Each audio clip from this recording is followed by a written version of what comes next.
गेहूँ से आटा, यानी गेहूँ को पिसवाओ और आटा बन जाएगा जी। फर्स्ट स्टेज, सेकंड, फर्स्ट या लास्ट। लेकिन आरसीएम में ऐसा नहीं है, फर्स्ट लास्ट नहीं है। आरसीएम में ये प्रोसेस होके यहाँ पे आके यहाँ पे आता है, जबकि आटा गेहूँ को पिसवाओ और ये आटा यह होता है। अब इसमें तो जो मशीनें काम करती है, इसमें जो इम्प्योरिटी उसको निकालने का काम। इम्प्योरिटी दो प्रकार की होती है, ऑर्गेनिक इम्प्योरिटी और नॉन ऑर्गेनिक। ऑर्गेनिक के अंदर ये जो कंकर पत्थर, ये इसके जो डंठल होते हैं पौधे के, वो निकल जाते हैं, कच्चे गेहूँ निकल जाते हैं। और इसी बात नॉन ऑर्गेनिक का मतलब हो गया कंकर, पत्थर और मिट्टी। और ये जो प्रोसेस निकलते हैं, इस प्रोसेस में जो भी मिट्टी बन जाती है, इस प्रोसेस में उस डस्ट को भी हम साथ में निकालते हैं। अब आती है एक मडबोल।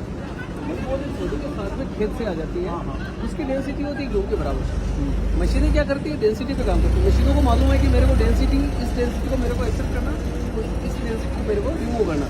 तो मशीनें क्या करेगी, उस डेंसिटी की जो मडबोल होती है, इसकी डेंसिटी गेहूँ के बराबर होती है, तो उसको वो एक्सेप्ट कर लेती है। अब चूंकि गेहूँ के अंदर मडबोल आ गई है, तो हम उसको निकालने के लिए दूसरी एक मशीन आती है जिसको एमरी बोलते हैं। उसमें उसको रब करके, गेहूँ को रब करके इस प्रकार की डस्ट बना के उसको बिल्कुल सेपरेट कर लेते हैं।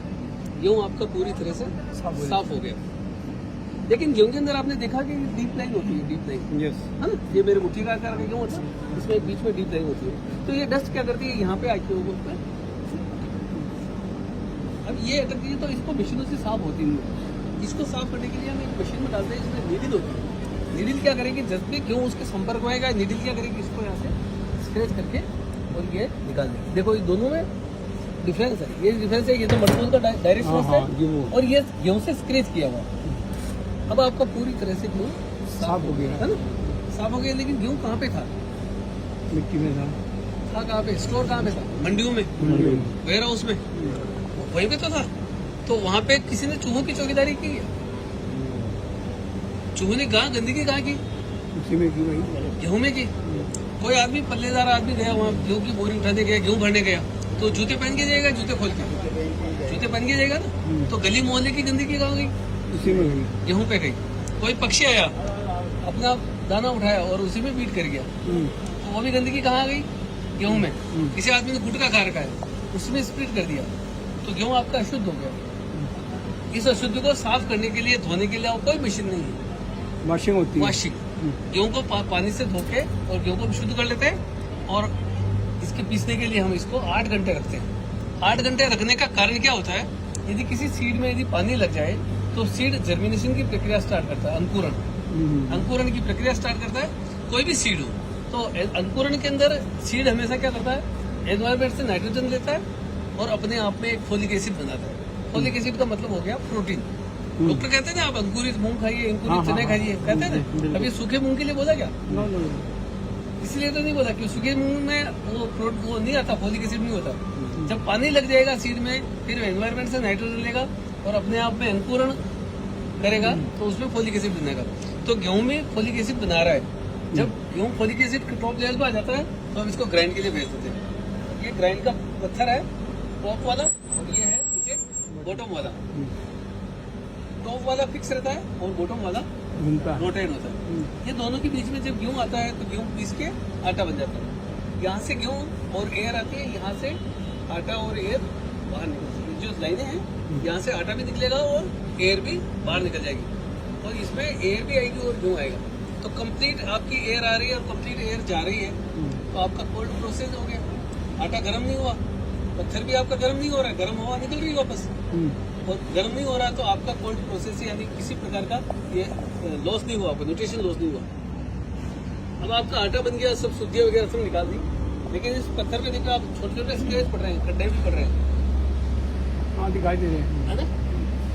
तो दोनों पत्थर में जब रबिंग हुई तो इसमें घिसा है पत्थर, पत्थर तो घिसा ही है ना, तो उसकी घिसावट आ गई आटे।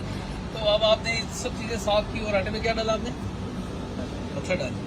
अब उसको साफ करने का कोई तरीका तो चाहिए ना, डाला है तो निकालना तो पड़ेगा, करना पड़ेगा। तो इसका एक ही सीधा तरीका है, वापस आपको इस पत्थर पे लाता हूँ। ये पत्थर नहीं है, एक आयरन कोटेड सैंड से बना हुआ है। आयरन कोटेड सैंड का मतलब हो गया, जिस सैंड में हल्की सी आयरन की मात्रा है, हमने उसी सैंड को कंप्रेस करके पत्थर बनाया हुआ है ना।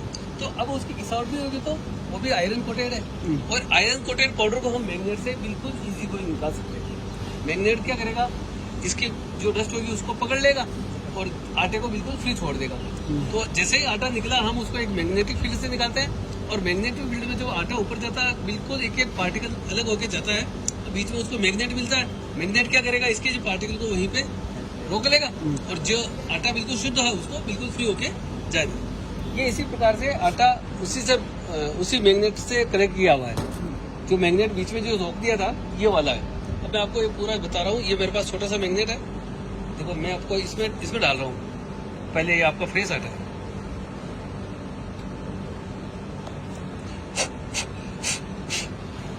कुछ भी नहीं है, ये आपका वो मैग्नेट से किया हुआ।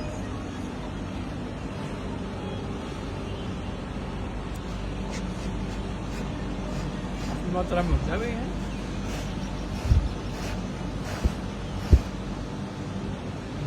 काफी मात्रा। अब ये जो है ये इसी का है, इसकी जो पत्थर की जो है ना, पत्थर की घिसावट है ये। अब देखो मैं आपको जैसे मैग्नेट हटाया ये बिल्कुल फ्री हो जाएगा और बिल्कुल आप हाथ लगाओगे बिल्कुल आटे जैसा महसूस होगा। अब इसका कलर भी आप देखोगे बिल्कुल उससे सेम टू सेम मैच होगा।